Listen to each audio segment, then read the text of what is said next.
Et puis demain, les sorties ciné en France. Le dernier Disney, Wish, marche très très bien depuis sa sortie la semaine dernière. 500 000 entrées en France. Aux États-Unis, en revanche, c'est plutôt un flop. Avant cela, Disney avait eu du mal avec le film The Marvels. Pire démarrage pour un Marvel. Mais que se passe-t-il outre-Atlantique? Aviva Fried, vous êtes la correspondante d'Europe 1 aux États-Unis. Ce qui pêche, c'est que Disney est jugé de plus en plus woke.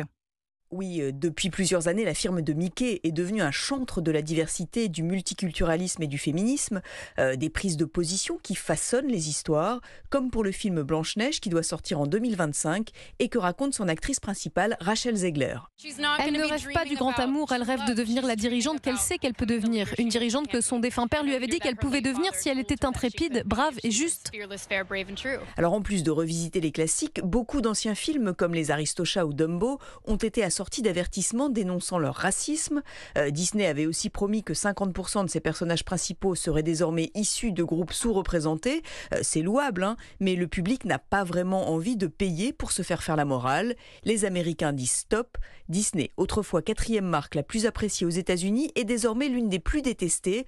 Trop woke pour les uns, pas assez progressiste pour les autres. Bob Iger a donc tranché. Fin du militantisme, retour aux belles histoires, comme l'avait voulu Walt Disney. Aviva Fried, correspondante d'Europe 1 aux États-Unis. Bob Iger, donc patron de Disney, rappelé de sa retraite pour mettre fin aux errements de son successeur. C'est une histoire assez incroyable.